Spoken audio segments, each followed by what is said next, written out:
Ingin mengingatkan, uang tadi kan banyak sekali di luar. Ada sudah data di kantongan saya, data di Kementerian Keuangan ada.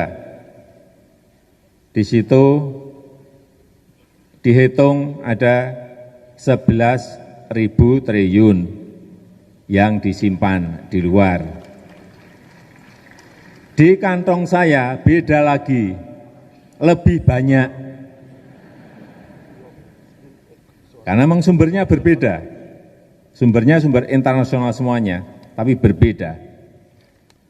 Tidak apa-apa. Yang paling penting bagaimana uang-uang itu bisa dibawa kembali ke negara kita, karena saat ini kita memerlukan partisipasi Bapak, Ibu, dan saudara-saudara semuanya untuk negara, untuk bangsa.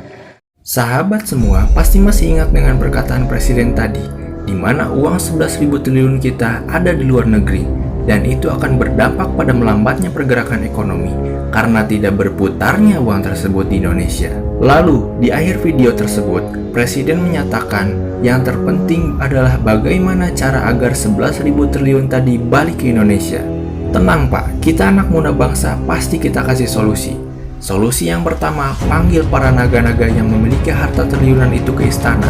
Ajak mereka berdiskusi secara live TV, IG, YouTube, dan platform lainnya, agar rakyat pun tahu apa yang terjadi. Lalu tanya satu persatu dari mereka. Misal, Pak A, menurut data harta kekayaanmu yang disimpan di luar negeri ada 100 triliun. Kapan uang itu akan balik ke Indonesia? Lalu dia menjawab, 12 bulan lagi Pak Presiden.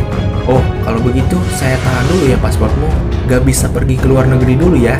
Kalau sakit atau mau jalan-jalan di Indonesia dulu ya, sampai duit itu balik. Lalu Pak B, kapan duit 150 triliun itu balik ke Indonesia? Oh, 1 tahun setengah lagi Pak. Ya sudah, tahan dulu ya paspormu sampai duitnya balik. Dengan dilakukannya hal tersebut, uang itu pasti akan balik ke Indonesia. Karena mereka itu sudah terbiasa berobat ke luar negeri. Mereka juga manusia, bisa sakit-sakitan kok. Dan juga terbiasa dengan dokter luar negeri. Cukup tahan paspor mereka sampai duit itu balik ke Indonesia. Atau bisa juga menggunakan cara yang kedua, yaitu buat Perpres, peraturan presiden, yang dimana isinya barang siapa yang mengirimkan uang atau transfer uang ke luar negeri tanpa underlying produk terkena pasal flat capital, penjara 10 tahun.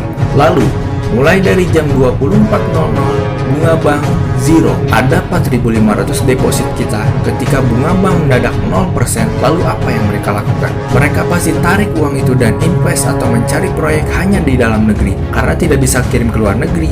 Dengan begitu, hanya dalam 1 malam, ekonomi Indonesia bisa tumbuh dengan deras. Pertanyaannya, berani nggak? Masa cuma beraninya naikin BBM tengah malam sih?